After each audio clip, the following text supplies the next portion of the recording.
Olá, muito boa noite. Depois do programa da semana passada sobre a reforma da Previdência, com um amplo debate, esta noite nós recebemos o secretário especial da Previdência, Rogério Marinho. Muito boa noite, secretário.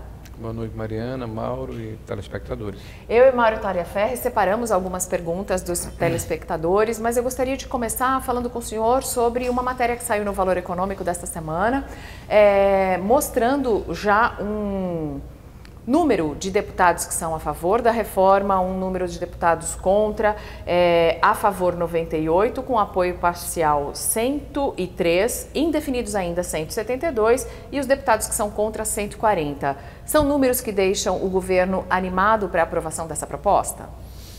Olha, nós temos a convicção de que a proposta vai passar, né? O sentimento no Congresso é completamente diferente do que ocorreu na legislatura anterior. Por essa época, foi publicado inclusive menos de uma semana, uma pesquisa de opinião num grande jornal aqui do país, dizendo que 51% é contra, 41% é a favor. A manchete foi 51% é contra. Bom, nessa mesma época, em 2017, 71% era contra e o 9% ou 8% era a favor. Então é evidente que houve uma mudança, eu diria assim, radical da percepção da população, o tema amadureceu. Os brasileiros de bom senso entendem que há necessidade de reestruturar o nosso sistema previdenciário, até porque, do jeito em que o Estado brasileiro se encontra hoje, tanto o governo federal como estados e municípios, se perdeu a capacidade de se atender às demandas mais importantes da sociedade, que são saúde, educação, segurança pública, infraestrutura, justamente porque está tudo comprometido com o pagamento de folha, aposentadorias e dívida. O senhor acredita, então, que nunca houve um ambiente tão propício para a aprovação dessa reforma quanto essa iminente quebra, né? É uma tragédia anunciada. Se não passar a reforma, o Brasil quebra. Já quebrou, né? Nós estamos aqui na sobrevida. Eu sou do Rio Grande do Norte. Lá no meu estado, os aposentados, por exemplo, e alguns funcionários, há 4 meses estão com a sua folha atrasada. Isso aconteceu no Rio Grande do Sul.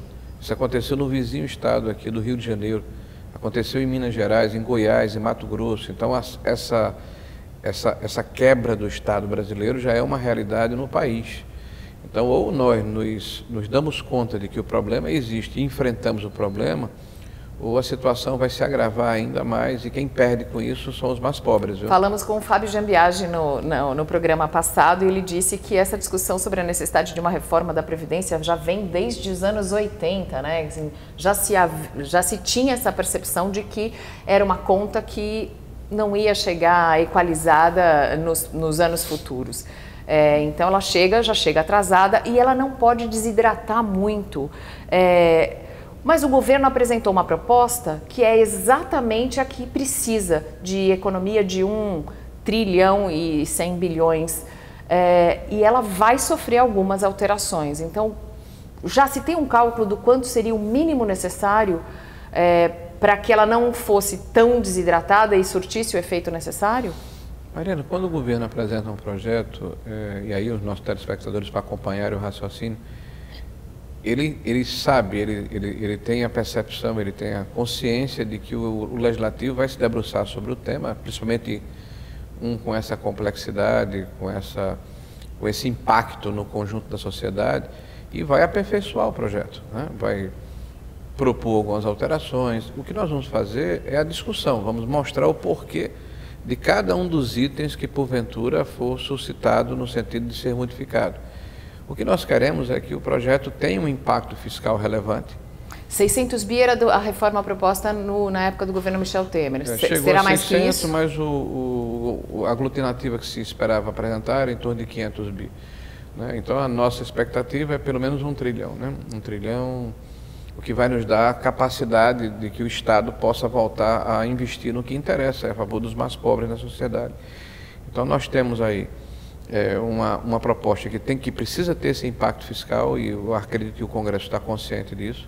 É um projeto em que há justiça social, porque os mais pobres vão contribuir com menos e os que têm mais vão contribuir com mais.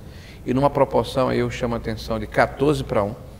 O impacto proporcional, que do regime próprio, daqueles que ganham acima do teto da Previdência, é 14 vezes maior do que para o conjunto da sociedade que está no INSS. O discurso da oposição, ou das pessoas que são contra a reforma, é de que ela afeta os mais pobres, é de que os mais pobres vão pagar a conta, é de que a conta cai no colo de quem ganha menos. Essa é a narrativa, né? Mas não se sustenta porque os números são cartesianos, né?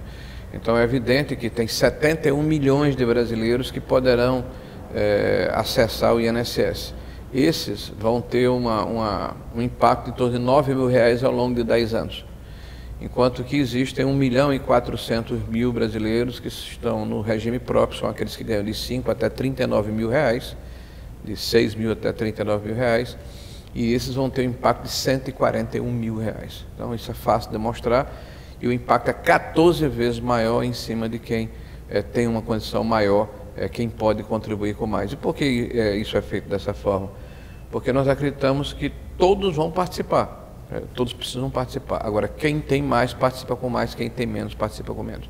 Nós fazemos também um processo muito forte de ataque às fraudes, que é a medida provisória 871, e também de cobrança de dívida de grandes devedores, que é o projeto de lei que impondera, que fortalece a PGFN, que é a nossa Procuradoria-Geral da Fazenda Nacional, e ao mesmo tempo permite que ela possa fazer tratativas sem a necessidade de judicialização. Então isso é um corolário de leis que significam a nova Previdência. Secretário, se essa narrativa, né, ainda está muito forte entre a população, tanto que pela pesquisa do Datafolha metade da população ainda é contra a reforma, e no Congresso ainda vão faltar convencer pelo menos, se a pesquisa do Valor estiver certa, pelo menos mais 107 deputados, o que está faltando? É insistir mais na comunicação? No caso do Congresso, é uma questão mais política, ali o centrão tentando marcar a posição? O que está faltando para convencer tanto a população quanto a Câmara? Bom, em relação à população e Câmara, que são evidentemente públicos distintos, mas a Câmara representa a sociedade brasileira, eleita recentemente, é uma nova Câmara, inclusive, né? E a população, que nós precisamos de mais debates como esse, de mais esclarecimento. Estamos fazendo aí um esforço muito grande, o nosso adjunto Bruno Bianco, o nosso secretário de Previdência, o Leonardo Rolim, permanentemente à disposição da sociedade para fazer o debate. Agora, eu quero fazer aqui uma afirmação e vou sustentá-la. Essa reforma é importante principalmente para os mais pobres na nossa sociedade. Os ricos se protegem. As pessoas mais ricas, é importante que a população entenda, não precisam de governo, né? Porque se houver um problema, pega um avião, vai morar em Nova York, vai a Miami, vai a Portugal. Os pobres precisam ficar aqui. E o Estado brasileiro perdeu a capacidade de investir para essa sociedade que precisa de governo. Basta sair pelas ruas e ver como é que está a qualidade da educação pública, como é que está a qualidade da saúde pública, como é que está a segurança dos brasileiros, como é que está a conservação da nossa infraestrutura. O senhor acha que as pessoas conseguem ligar uma coisa a outra? É isso que eu estou tentando demonstrar aqui aonde eu vou, né? Que isso tem um nexo absolutamente importante, porque na hora em que o governo todos os anos precisa colocar mais 40 bilhões ou 30 bilhões no sistema previdenciário, isso força o governo a ir ao mercado tomar dinheiro emprestado. Quando ele toma dinheiro emprestado para fazer frente a essas despesas e outras despesas primárias, pressiona o orçamento para o ano subsequente. Então, diminui a capacidade do governo de gastar em educação, em saúde, em segurança pública, em infraestrutura, em programas que geram emprego e renda. E se isso é verdade para o governo federal, que tem essa possibilidade constitucional de buscar dinheiro emprestado, o que é que está acontecendo nos estados brasileiros? Que não têm essa condição, que faliram, que quebraram, que exauriram completamente a sua capacidade de investir. Então, quem sofre, quem perde com isso, é a população mais fragilizada, aqueles que economicamente estão na base da pirâmide. Então, esses precisam muito que a nova Previdência seja colocada em prática. O Medeiros fala que não se fala em cobrar os grandes devedores. Medeiros, o secretário disse que vão cobrar sim os grandes devedores, para que o povão não pague a conta. Quanto que dá ainda para apurar desses grandes devedores? Bom, essa foi uma narrativa muito forte na legislatura anterior. Porque deve-se cobrar a dívida, não precisa fazer a reforma. A dívida previdenciária hoje é de 500 bilhões. Aí você fala, poxa, muita grana. Nosso déficit anual está beirando 300 bilhões. Beirando. Ou seja, cobriria 1 ano e meio no máximo. Assim, né? Se você conseguisse cobrar a integralidade dessa dívida. Agora, Isso. 1/3 dessa dívida ela é incobrável, porque são grandes empresas que já quebraram. As principais são as grandes aéreas. VASP, Transbrasil, Varig. Então, essas empresas não têm nenhuma capacidade de pagar essas contas. O outro terço já está ajuizado. Quer dizer, o governo já ingressou em juízo contra essas empresas e esses cidadãos, e isso está sendo recuperado de acordo com o trâmite judicial, na faixa de 6 a 8 bilhões de reais por ano. O terço que remanesce é justamente dívidas que estão em processo de negociação ou dívidas que estão sendo ajuizadas. Nós apresentamos um projeto de lei no dia 20 do mês passado, que é o que eu falei aqui rapidamente, que fortalece a cobrança de dívidas, tanto na questão dos grandes devedores acima de 15 milhões de reais, onde os mecanismos de cobrança são ajustados para que haja uma maior velocidade nessa cobrança, e ao mesmo tempo se dá à PGFN, a nossa Procuradoria-Geral da Fazenda Nacional, instrumentos para negociar administrativamente sem a necessidade de judicialização em dívidas menores do que 25 mil reais. Secretário, o Rodrigo Batista diz que essa reforma não vai conseguir evitar a quebra do INSS porque a reforma trabalhista acabou prejudicando a criação de novos empregos com contribuição. O Igor também acha que a reforma trabalhista não resolveu a questão dos empregos. Se houvesse mais empregos no Brasil, se a gente tivesse esses 13 milhões de desempregados hoje, com carteira assinada e, portanto, contribuindo, a situação também seria bem diferente, não? Bom, isso é importante porque é outra narrativa que é feita, né? Porque a reforma trabalhista aconteceu e deveria gerar emprego e não gerou. A reforma trabalhista não é um fim em si mesmo, nem tampouco a nova Previdência. É o início de um processo de mudança estrutural da economia no país. Então, além dessas mudanças, nós vamos precisar fazer uma reforma tributária para desonerar a folha de pagamento, para diminuir a carga tributária e simplificar essa carga tributária. Nós precisamos fazer um trabalho para retirar as amarras que o governo impõe e os órgãos de regulação em cima de quem empreende, quem gera oportunidade nesse país. Nós vamos abrir a economia do país para tornar o país um país mais competitivo, mais saudável, nossa economia é extremamente fechada. Nós vamos privatizar uma série de cabides de emprego que existem no nosso país, que geram distorções, que geram prejuízos. Podia privatizar até a Petrobras também, não? Essa é uma discussão que precisa ser travada com o conjunto da sociedade. Para que você ter uma empresa pública que prospecta petróleo? Qualquer empresa privada pode fazer isso, talvez com eficiência maior. Agora, veja o que está acontecendo com o Brasil. Nós continuamos presos a um discurso do passado, a um discurso de que os direitos assegurados pela Justiça do Trabalho são suficientes para preservar emprego. Não é assim que o mercado funciona. As pessoas vão investir, vão empreender, vão edificar, vão gerar oportunidades, se sentirem confortáveis para isso. A reforma trabalhista foi extremamente importante para reduzir o que a gente chama de judicialização e dar previsibilidade e segurança jurídica, que ainda não está dentro do grau que se imaginava. Por quê? Porque quando ela foi colocada em prática em 2017, o que se viu foi uma extraordinária reação da corporação, de advogados trabalhistas, de associações, de magistrados de primeiro grau, de uma série de entidades que arguíram a inconstitucionalidade da lei, 35 ações diretas de inconstitucionalidade tramitando no Supremo Tribunal Federal, 15 ou 16 já foram julgadas, todas favoráveis à lei. Então, em qualquer país do mundo, quando você faz uma alteração desse tamanho, dentro de um fundamento macroeconômico que tem mais de 70 anos, que é a lei trabalhista, é evidente que vão demorar 3, 4 ou 5 anos para ver pacificação de jurisprudência, desde a questão do próprio Tribunal Superior do Trabalho até o Supremo Tribunal Federal. É uma situação absolutamente tranquila. Então, sinto muito, mas isso é narrativa também. Narrativa de quem quer continuar com os privilégios e com essa situação absolutamente complicada que o Brasil vive. Só antes da Petrobras, eu só fazer uma pergunta, mas de qualquer forma, voltando para a questão do quadro ideal do pleno emprego. O governo tem alguma conta, caso a economia estivesse funcionando muito bem, no momento excelente, as pessoas trabalhando no mercado formal nesse momento, esse déficit que o senhor mencionou de 300 bi mais ou menos, seria possível cobrir esse déficit com a receita extra que entraria na Previdência? Existe alguma conta? Olha, vamos fazer uma conta aqui para o nosso telespectador entender a sua pergunta. Nós temos 105 milhões de brasileiros, 105 a 107, que são a nossa força de trabalho, que está engajada hoje na economia.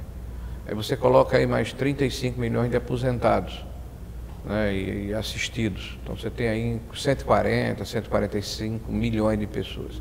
Desses 105, você tem 34 milhões de carteira assinada no Brasil, que é uma média histórica, variou muito pouco. Nós devemos chegar a 38, 39 milhões, 34 milhões de pessoas.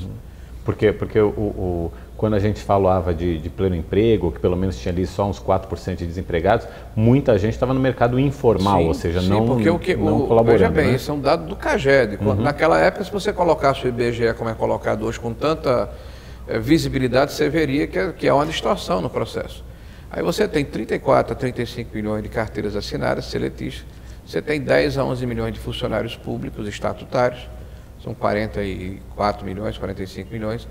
Você tem autônomos, são 5 ou 6 milhões. Você tem microempresários, hoje a pejotização subiu de 2 para 7 milhões, porque você paga 5% de previdência, que é uma alíquota menor do que a menor alíquota de quem é formalizado. Então você tem aí 55 a 60 milhões de brasileiros engajados e contribuindo para o sistema previdenciário. Você tem 40 milhões de trabalhadores informais ou desempregados. 45 milhões. É aí então, que essa situação, é aí que tem que atacar, né? Mas essa situação, ela é estrutural e é histórica. Mesmo quando havia o tal do pleno emprego, se verificava o dado do CAGED, quer dizer, a formalização da carteira de trabalho. E não essa questão conjuntural que é tão explorada hoje, do que quem está subempregado, quem está na informalidade. O brasileiro ainda precisa aprender a ter a cultura da poupança e da contribuição para o futuro, né? Para pensar no futuro. E veja, Mariana, se as pessoas raciocinarem, capitalize aí 35 anos de contribuição na faixa de 10% e bote 20% no seu empregador. Capitaliza aí um juro de 6, 7% ao ano. Depois, no final, você faça a seguinte conta, que você vai ter uma sobrevida de 23 a 24 anos. Não fecha. Não fecha. Não fecha o futuro e não está fechando hoje porque não está sobrando dinheiro. Há uma explosão demográfica, quer dizer, as pessoas estão né? vivendo mais, o que é uma boa notícia, mas ao mesmo tempo isso pressiona as contas públicas. Pessoas estão se aposentando com 47, 45, 44 anos. Isso não vai dar mais para acontecer. Essa questão não pode, não é possível isso. Nenhum país se sustenta. Tem 5 ou 6 países no mundo que não têm idade mínima. A questão da idade mínima é inegociável e tem que ficar no patamar que está no texto? Olha, pela racionalidade, sim. Veja, os mais pobres no Brasil já se aposentam aos 65 anos no caso dos homens, e meio, aliás, e aos 61,5 no caso das mulheres. Pela racionalidade, mas tem um componente emocional também nisso, porque a gente tem também uma telespectadora que diz o seguinte: eu comecei a trabalhar aos 17 anos, já contribuí durante 30 anos, tenho 48 e agora, não é justo que eu não possa me aposentar. Veja, no caso dela, inclusive, não é justo ela se aposentar com 48 anos. Não é justo. Eu diria que em qualquer lugar não é.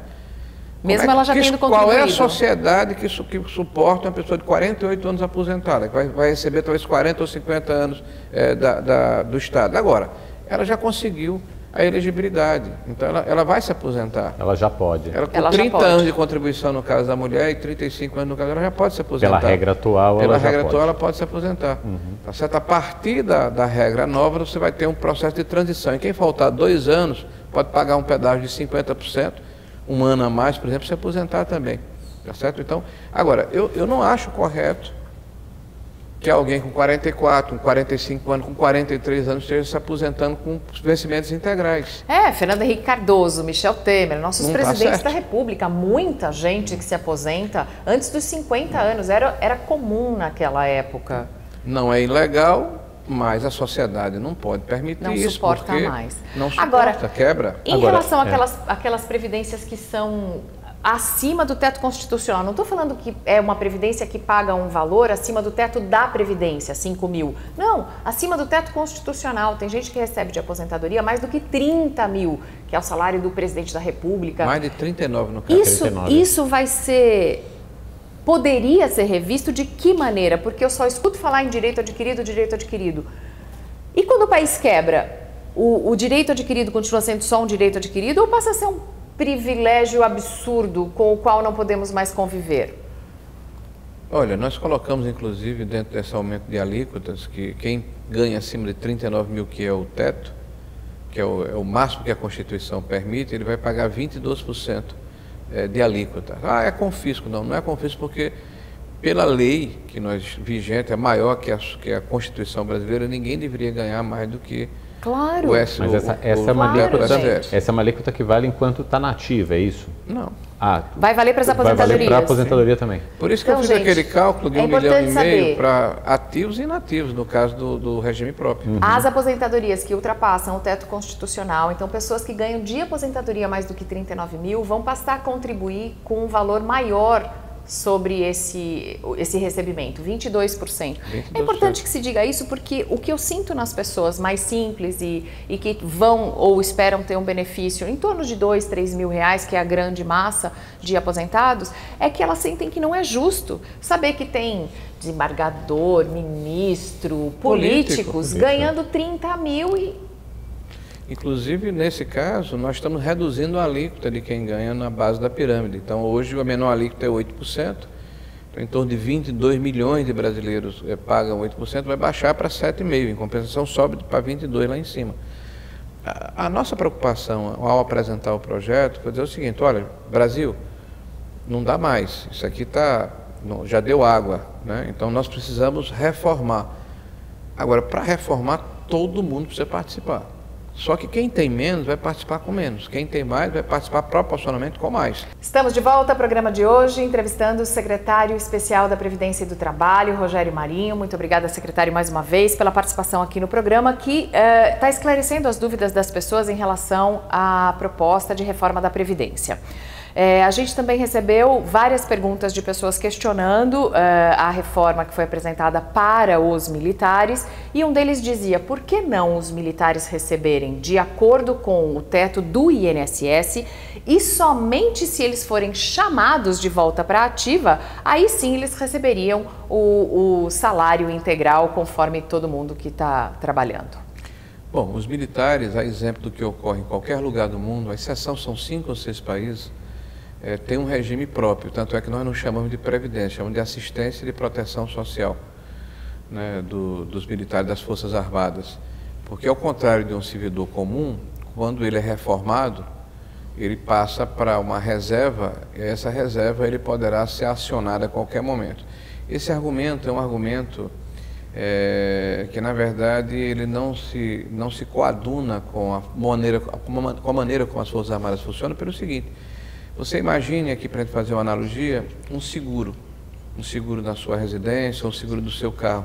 Você faz o seguro, mas você não quer usar o seguro. Não. Você preferia que ele não fosse usado nunca. É a mesma coisa com as Forças Armadas. Ao contrário do civil, quando ele é reformado, ele fica permanentemente à disposição da instituição e a qualquer momento ele pode ser convocado. Tá? É aqui no Brasil e em qualquer país do mundo, com exceção de 5 ou 6 que eu conheço, mais de 170 que a gente pesquisou. Então, não é nenhuma jabuticaba que está sendo colocada. Eles são realmente diferentes pela especificidade da sua atuação. O Rodrigo Batista é deficiente físico, ele diz que é muito difícil, ele já está há 8 anos sem participar do mercado de trabalho, é muito difícil conseguir um emprego e ele está todo esse tempo sem contribuir. Quais são as perspectivas para quem tem uma deficiência, para quem ainda não conseguiu o emprego? A reforma da Previdência vai ajudar a melhorar esse ambiente? Bom, tem duas situações. Você tem no BPC pessoas que são pobres na forma da lei, que tem como renda familiar 1/4 de salário mínimo, né, per capita. Essas pessoas, elas, na hora em que há uma identificação de alguma deficiência física ou mental, em qualquer momento da sua vida, com essas regras de elegibilidade, passam a receber um salário mínimo. Tá? A assistência dá essa condição. Se essa pessoa for pobre, realmente não conseguiu contribuir durante a sua vida inteira, e mesmo não tendo uma deficiência grave, ele também vai receber aos 65 anos, hoje, como é o BPC, que nós estamos propondo uma mudança. Agora, no caso dele, a legislação já o ampara na questão da cota. Né? Qualquer atividade hoje no Brasil, laboral, determina que 5% das vagas seja dada a pessoas com deficiência. O que eu tenho ouvido, Rodrigo, é o contrário. Várias empresas reclamando que não tem como cumprir essa cota. anunciam nos jornais, fazem recrutamento, correm atrás e não conseguem o número de deficientes, de pessoas com deficiência para ocupar as cotas estabelecidas por lei. Então eu recomendo que você fique um pouco mais atento ao mercado de trabalho, à internet, enfim, se informe, porque eu tenho recebido muitas empresas reclamando que não têm conseguido gente para cumprir essa cota. Secretário, o senhor citou o BPC, essa é uma alteração que aparentemente não vai passar pela Câmara, assim como também a aposentadoria rural, deve haver mudanças ali. E de um tempo para cá começou a se falar também em deixar a questão do sistema de capitalização para um próximo momento, cuidar primeiro da previdência que nós temos atualmente, desse sistema de distribuição, e deixar a questão do sistema de capitalização para depois. O governo está disposto a negociar esses pontos? Nós vamos defender, Mauro, a integralidade da proposta. Nós acreditamos que, por ocasião da discussão que vai ocorrer na comissão especial, nós vamos ter a tranquilidade necessária para colocar o nosso ponto de vista. É evidente que há legitimidade do parlamento brasileiro de alterar o projeto, de melhorar o projeto, e é um processo democrático. Agora, cada um dos itens que você apontou, nós acreditamos na integralidade do projeto que foi apresentado, nós vamos defender. Qual seria o custo, então? Porque eu já vi uma deputada fazendo essa pergunta para um outro deputado lá na CCJ mesmo. Qual seria o custo da transição para esse modelo de capitalização? Olha, a deputada que faz a pergunta certamente deve ter lido o projeto e deve ter observado que essa situação é remetida para um projeto de lei complementar. Dentro do projeto, o que nós colocamos são 4 pressupostos. Primeiro, há a necessidade de desconstitucionalizar o tema, porque a Constituição ela prevê o sistema de repartição, ou o sistema solidário, que nós achamos que ele é insustentável a longo prazo. Quebrou agora e vai quebrar mais adiante, mesmo com a restauração que nós vamos fazer. Daqui a 20, 25 anos, espero que pelo menos passe esse tempo, a sociedade vai estar debruçada novamente se a gente não apresentar uma alternativa. Depois, uma crítica que é feita ao modelo de capitalização é que no Chile aconteceu o modelo de capitalização e boa parte daqueles idosos não tem nenhum salário mínimo. Então o governo já estabeleceu que todos terão salário mínimo, no mínimo o salário mínimo. Tá lá e um salário mínimo reajustado pela inflação? Porque um salário mínimo com perdas ao longo do tempo, vai chegar uma hora que vai ser um salário... A lei determina que haja um reajuste anual, então pelo menos a inflação com certeza será. Eu quero lembrar que nos últimos 10 anos cresceu 150% em termos reais, né? Então não é desprezível o impacto que o salário mínimo teve, inclusive nas contas previdenciárias ao longo desse período. O segundo aspecto, o terceiro aspecto, aliás, é o fato de que ele é um sistema opcional para novos entrantes. E você tem o que a gente chama de conceito nocional, que é um conceito novo, rapidamente tentar explicar, porque resolve o problema do custo de transição em parte. Quando você fizer a sua capitalização, você vai fazer como se fosse uma caderneta de poupança. Então tem uma conta gráfica, você vai acompanhando ao longo do tempo o que vai ser indexado, o que vai ser corrigido, e você vai saber ao longo de 30 ou 40 anos quanto é que você tem direito. O que você contribuiu e o que o seu empregador contribuiu.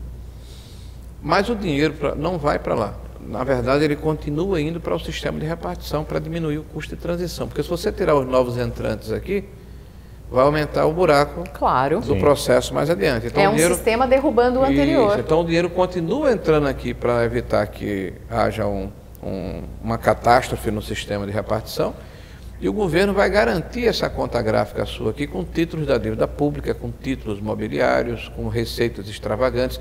Por isso que nós remetemos isso para uma legislação complementar, porque nós temos que ter responsabilidade fiscal ao propor um sistema novo, que vai ter que ter sustentação tanto na transição como no resgate dessa poupança no futuro. E está previsto também a possibilidade da contribuição patronal, está escrito na lei. Mas isso não corre o risco de se transformar numa bomba relógio para o futuro, se o montante que os novos trabalhadores vão pagar para a capitalização é usado ainda no sistema de repartição e o governo vai garantir, E se essa bomba estoura no futuro? Muita qual a garantia de que vai ter esse dinheiro mesmo? Primeiro, nós não temos compromisso com o erro, né? Nós não estamos inventando a roda. Nem pode. Então, nós temos aí um estudo de 25 a 30 países no mundo que tem regime de capitalização ou puro ou híbrido, ou misto com o sistema de repartição. Então, esse sistema é o sistema que acontece na Noruega, na Suécia, no Canadá, na Itália. Não estamos inventando nada diferente. Mas tem noruegueses, suecos e canadenses administrando, né? Bom, aí eu não parto do princípio que os brasileiros intrinsecamente sejam desonestos. Eu acho que na hora em que lá também foi feita dessa forma? Na hora em que, sim, é o nacional, é o que a gente está dizendo aqui. Porque quando você é o sistema chileno, não, é o sueco. Dá certo na Suécia, não dá certo aqui, depende da regulação, depende da garantia que você vai estabelecer, que é a sua preocupação. Se eu tenho títulos da dívida pública, eu tenho como fazer uma programação de resgate. Você hoje investe no mercado financeiro, quem faz isso, majoritariamente é em títulos da dívida pública. Então, toda essa montanha de dinheiro que está girando aí, quem está garantindo é o governo federal através desses títulos que são emitidos. Então, se não vale para um, pode não valer para o outro. Hoje, toda a nossa estrutura financeira está calcada nessa situação que eu estou apresentando, não estou dizendo nada diferente. Agora, para que o projeto esteja pronto, rígido, íntegro e com sustentabilidade fiscal e atuarial, nós colocamos isso para discutir dentro de um projeto de lei complementar, onde a gente vai se debruçar sobre o tema para poder ter segurança de responder a pergunta da deputada. Olha, qual vai ser o custo de transição? O André Bicalho diz o seguinte, que não dá para fazer o sistema da capitalização se não tiver essa contribuição patronal, que ela é muito importante. Está dentro da lei, diz André Bicalho. Por isso que eu tenho recomendado às pessoas que leiam. Porque está havendo uma crítica, não tem a patronal, está na lei. Não tem a garantia do salário mínimo, está na lei. Não tem o custo de transição, tem o nacional. Então, nós colocamos na lei os fundamentos que vão permitir que na lei complementar sejam detalhados. E fazem uma crítica sem ler o projeto. Por que é preciso criar um sistema de capitalização público se já existe um sistema de capitalização, uma previdência privada? Pronto, eu recomendo que se leia a lei novamente. Apenas a garantia que é pública, o sistema que a gente está colocando pode ser público ou privado. Mas a pergunta, na verdade, já existe uma previdência privada? Para o funcionário público federal, que é uma elite da nossa condição. Você não pode pegar um sistema do funcionário público federal e oferecer para o conjunto da sociedade. Você teria que alterar a própria legislação, e veja, são pessoas que têm renda completamente diferente. Um aposentado do Legislativo Federal ganha R$28 mil em média. Um aposentado do Judiciário de 24 a 22 mil, a mesma coisa do Ministério Público. No Executivo, R$9 mil. No sistema do INSS, R$1.300. Vamos deixar então, bastante são públicos claro absolutamente distintos. Para as pessoas aqui que com a reforma trabalhista todo mundo vai receber o teto. Então, todos esses funcionários, os políticos, muita gente perguntando, e os políticos, e os políticos, e a reforma da Previdência dos políticos? Todos passam por Sistema Geral de Previdência. Aí os políticos também passam a receber no teto da Previdência, não é isso, secretário? Dentro de um processo de transição, e os políticos não têm um processo de transição. Político não tem processo de transição, é isso. É diretamente 65 anos de idade, 35 anos de contribuição, teto de 5.800, piso de 900 e poucos reais. Mas só para esclarecer, quem já tem uma aposentadoria, mesmo que seja acima do teto, essa é a última oportunidade, não se mexe. Claro, é a última oportunidade que a gente está tendo de fazer uma reestruturação no sistema sem avançar em direitos adquiridos. Agora, quem ganha acima do teto está infringindo a Constituição brasileira. Vai contribuir com uma alíquota maior. E está ganhando isso em função de alguma sentença judicial. Acima do teto do INSS, no caso. Sim, desculpa. Ok. No caso, quem ganha acima do teto, ele, por exemplo, você acabou de falar do fundo público, né, de capitalização, Previdência privada, que é o FUNPRESP, no caso. Isso. Então, o FUNPRESP existe para o funcionário público federal. Tá? Ele pode pagar até o INSS até o teto e optar complementar por essa complementação. Tá certo? Aí ele deixa de ser, quando ele se aposentar, ele deixa de ser tributado nessa diferença, porque ele abriu mão da integralidade e da paridade. Uma crítica que se faz ao sistema de capitalização é a de que os empregadores, pelo fato de a contribuição do empregador provavelmente vai ser menor do que no sistema de repartição, os empregadores só vão querer contratar trabalhadores que optem pelo sistema de capitalização. Olha, mas veja, isso é para novos entrantes, pessoas que ainda não estão no mercado de trabalho de forma opcional. É possível que, se eu disser, você paga 20% sobre a folha, eu vou permitir que você pague 10. As pessoas têm que se lembrar agora do lado bom. O que é que vai significar em empregabilidade? Se eu diminuir o meu custo indireto, será que eu não vou contratar mais pessoas? Aconteceu isso no mundo inteiro. O Chile, por exemplo, que é tão criticado, tem o dobro da nossa renda per capita. Lá é 25 mil a 26 mil dólares por pessoa. No Brasil é 12 ou 13 mil. Lá você tem uma poupança interna quase o dobro da nossa. Né? Ou veja como é que está a situação do Chile, como é que está a situação do Brasil. Então, aqui deu certo o sistema de repartição? Com certeza não deu. A Solange pergunta como vai funcionar a carteira verde e amarela. Qual é a diferença? Não, a carteira verde e amarela ainda é um projeto do ministro Paulo Guedes, nós não nos debruçamos ainda, mas a ideia é desonerar a folha. É permitir que o empregador tenha um menor custo indireto e dessa forma ele seja incentivado a contratar mais pessoas. Secretário, um dos grandes pilares aí da reforma que está sendo sustentada e está sendo defendida é pelo empresariado, que inclusive tem feito pressões para que o presidente Bolsonaro defenda com mais convicção. Ontem o presidente Bolsonaro tomou uma atitude completamente contra o mercado, que foi interferir no preço do óleo diesel. As ações da Petrobras desabaram hoje, a bolsa caiu, o empresariado todo reclamando. Esse tipo de atitude não acaba contaminando esse ambiente que é preciso se criar para aprovar a reforma da Previdência? Olha, o ministro Paulo Guedes estava em Nova York, né? Certamente quando ele retornar deverá conversar com o presidente a respeito do tema.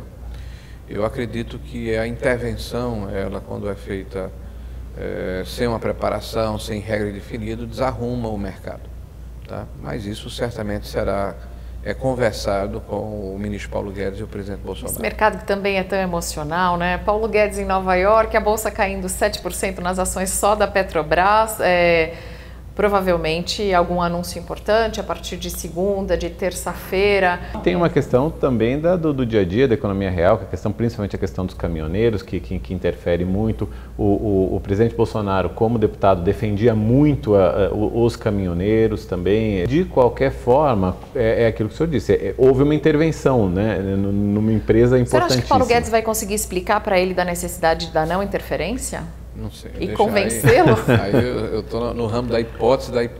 Vamos aguardar a conversa dos dois. A gente gosta de um si, né? Mas o si não entra em campo. Vamos voltar aqui deixa eu fazer reforma. Uma pergunta de si aqui, mas eu acho que essa está mais... dá para prever um pouquinho melhor.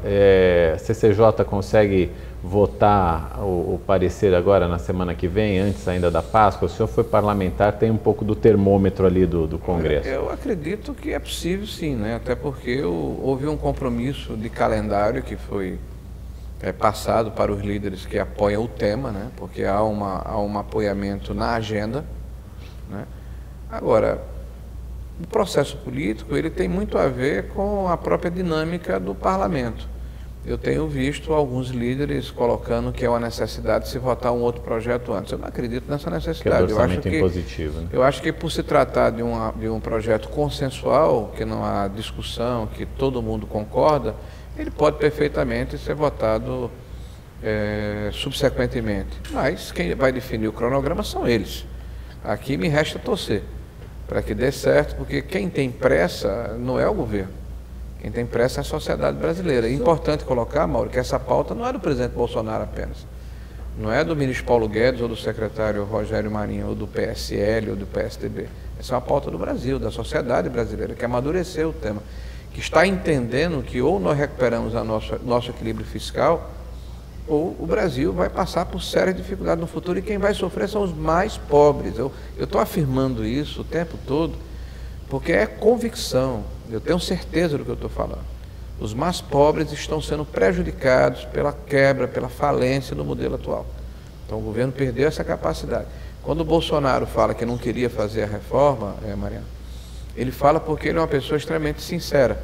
Sim. Ele é um político, é um ponto fora da curva nesse processo. Espontâneo. Né? Ele fala tudo que ele acha mesmo, né? Mas ele é como o pai. O pai, quando tem as crianças no seu entorno, gostaria de dizer sim o tempo todo. Qual é o pai que não gosta de agradar o filho? Né? Não dizer sim ao seu filho. Mas se o pai só disser sim, vai educar mal suas crianças. No futuro não vão ser adultos que vão se integrar de maneira positiva na sociedade. Tem que ter a hora de você dizer, olha, Eu sei que você não vai gostar agora, mas vai ser bom para você no futuro. Vai estudar mais, né? Vai tomar um banho, respeite os mais velhos. Então, esse é um processo educacional e no Brasil não é diferente. Você está dizendo à sociedade o seguinte: olha, gente, vocês vão trabalhar um pouco mais, vocês vão gastar um pouco mais, vão pagar um pouco mais. Apenas quem ganha mais vai pagar um pouco mais e quem ganha menos vai pagar menos. Não, e é importante na hora de fazer essa explicação, é importante na hora de fazer essa explicação que fique claro que alguns privilégios vão acabar, que algumas distorções vão ser eliminadas. Então tem o salário dos políticos que se aposentavam no legislativo com 20, isso vai acabar, não vai ter mais aposentadoria de deputado com 20 mil reais, vai ser 5 mil, se ele quiser, ele contribui. Vai afetar essa classe que eu só recebo aqui gente criticando e falando, mas o fulano, cicrano e beltrano já se aposentaram como políticos e recebem uma fortuna. Aí o direito adquirido, aí já não tem mais daqui por diante, né? Você sabe uma coisa importante, Marina? Hoje, eu estava ouvindo um debate, eu disse, olha, o deputado tal falou lá na comissão de CCJ que uma doméstica com 49 anos, com 20 anos de contribuição, 19 anos de contribuição, vai ter dificuldade de se aposentar. Gente, vamos tirar as narrativas. As domésticas no Brasil hoje se aposentam em média 10 anos depois das patroas. Essa é a realidade do Brasil. O peão de obra se aposenta 10 anos depois do engenheiro. Essa é a realidade do Brasil. 53% dos 30 milhões de aposentados hoje no Brasil, do INSS, se aposentam aos 65 anos e meio no caso dos homens, 61 anos e meio no caso das mulheres, porque tem que ter a idade mais o tempo de contribuição de 15 anos. Quem se aposenta por contribuição são os mais ricos, com 53, 54, 52, 55 anos.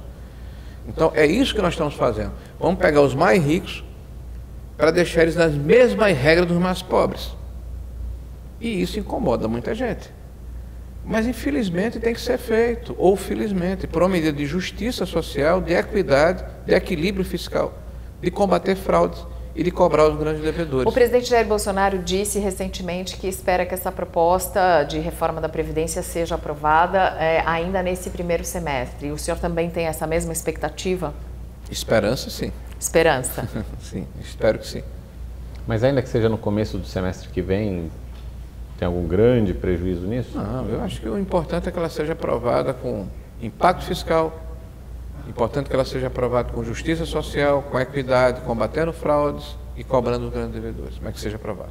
A Folha traz hoje uma matéria dizendo que a reforma ela também acaba travando um pouco a judicialização da saúde.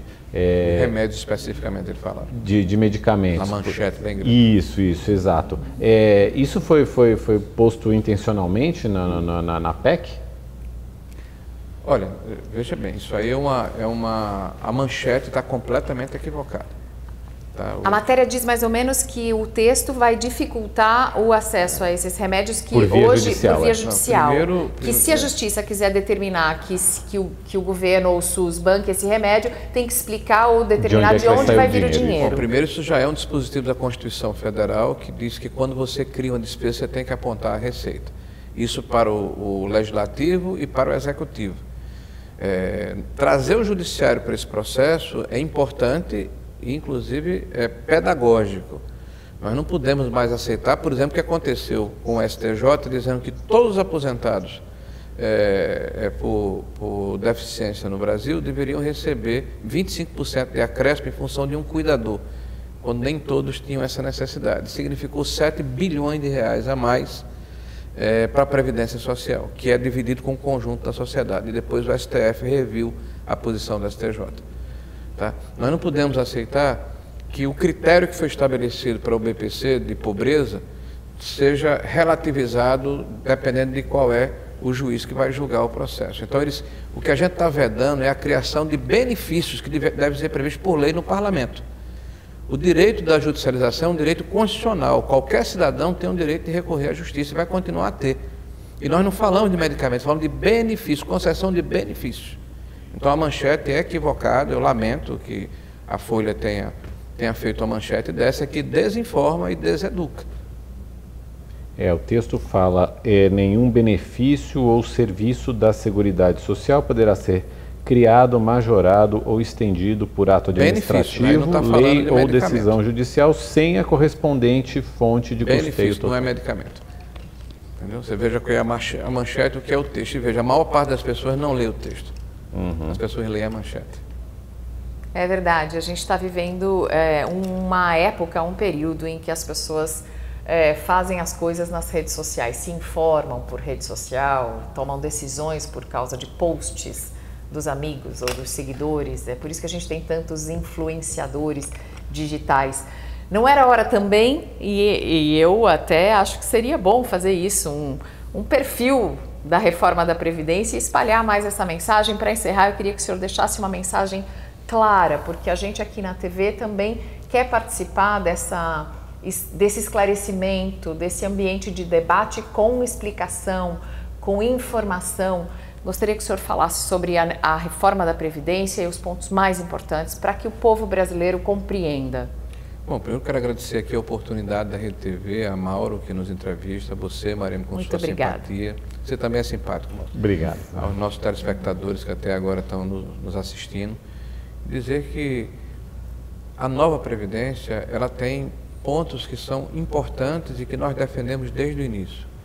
O primeiro ponto que eu quero ressaltar aqui é combate às fraudes. Então, é uma medida provisória que ataca frontalmente a fraude que existe no sistema previdenciário. O segundo ponto é cobrar dívida dos grandes devedores cotumados acima de 15 milhões de reais. Então, o governo também apresentou um projeto de lei para recrudescer esse processo. O terceiro ponto é equidade, todos participam, respeitando as especificidades de cada profissão, e tratar os desiguais de forma desigual não é preferência, é dever de justiça, por entender que existem profissões que merecem um atendimento diferenciado. São segurados especiais, professores, militares, trabalhadores rurais, pessoas que trabalham em condições insalubres. E, por fim, o que para nós é, assim, talvez a espinha dorsal desse processo. Nós estamos pedindo à sociedade brasileira que todos contribuam para reequilibrar nossas contas públicas, para que o governo possa voltar a ter capacidade de atender legítimas demandas da sociedade, de educação, de saúde, de segurança pública, de infraestrutura, de geração de emprego e renda. E para isso, o que nós estamos propondo é que aqueles que têm mais vão contribuir com mais, aqueles que têm menos vão contribuir com menos, mas todos vão contribuir. Secretário Especial da Previdência e do Trabalho, Rogério Marinho, participando aqui do nosso programa desta noite. Obrigada a você pela audiência, muito obrigada pela participação. Obrigado também. Obrigado boa noite a todos. Boa noite, Mariana. Boa noite, até sexta que vem. Tchau.